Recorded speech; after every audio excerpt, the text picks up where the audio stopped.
स्वागत है आपका हमारे चैनल के इस लाइफ डोज में। आज की हमारी कहानी है मंजिल एक, रास्ते अनेक। श्री कृष्ण और अर्जुन संवाद। युद्ध समाप्त हो चुका था।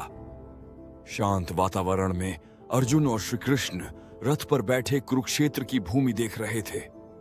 चारों ओर मौन था, परंतु अर्जुन के मन में प्रश्नों का तूफान उमड़ रहा था।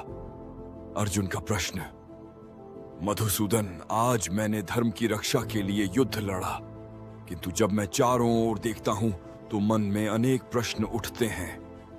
संसार में लोग अलग अलग साधनाएं करते हैं, कोई तपस्या, कोई भक्ति, कोई ज्ञान, कोई सेवा।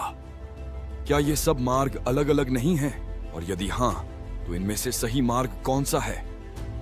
श्री कृष्ण मुस्कुराते हुए, पार्थ, तेरा प्रश्न गहन है और यही प्रश्न हर साधक के मन में किसी न किसी समय अवश्य उठता है। सुन, मंजिल केवल एक है, परंतु मार्ग अनेक। श्री कृष्ण ने अर्जुन को एक दृष्टांत सुनाया। कल्पना करो पार्थ, एक महान पर्वत है। 4 यात्री उसकी चोटी पर स्थित मंदिर तक पहुंचना चाहते हैं। 1, पहला यात्री उत्तर दिशा से चढ़ा, उसे पथरीला और कठिन मार्ग मिला। 2, दूसरा दक्षिण से गया, जहां हरियाली और नदियों से भरा मार्ग था। 3, तीसरा पूर्व से बढ़ा, जहां जंगल और कांटे थे। 4, चौथा पश्चिम से चला, जहां रेगिस्तान और तपती धूप ने उसकी परीक्षा ली। सबके रास्ते अलग थे, कष्ट अलग थे, अनुभव अलग थे, परंतु अंततः सभी ने उसी मंदिर तक पहुंचकर एक ही प्रभु के दर्शन किए। ऐसे ही ज्ञान, भक्ति, कर्म और ध्यान 4 मार्ग हैं, परंतु मंजिल एक ही है। अर्जुन गंभीरता से सुनते रहे। श्री कृष्ण आगे बोले, सोचो पार्थ, गांव में अनेक घर हैं। हर घर में अलग अलग पात्रों में घी के दीपक जलाए जाते हैं। कहीं मिट्टी का दिया, कहीं तांबे का, कहीं चांदी का, कहीं सोने का।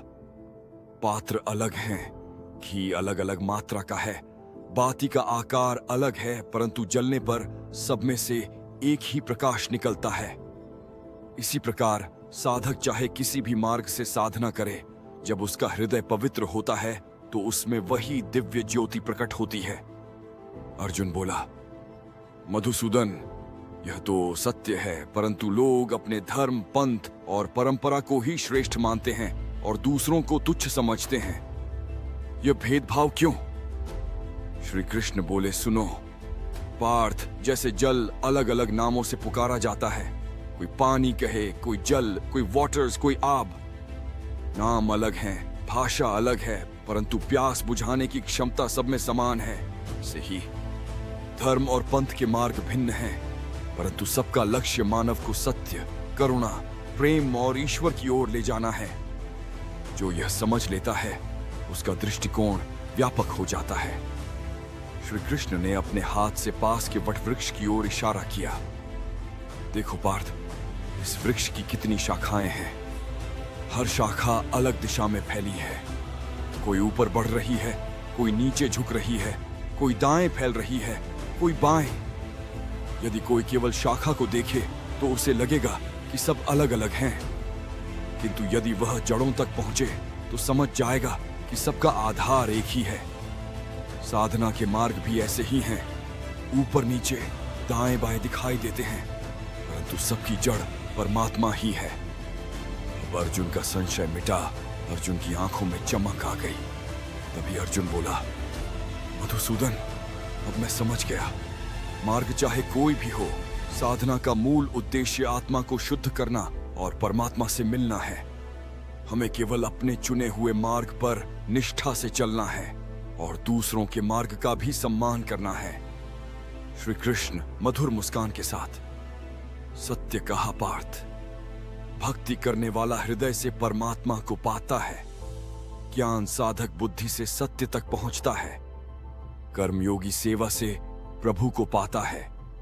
ध्यान योगी मौन साधना से ईश्वर को अनुभव करता है।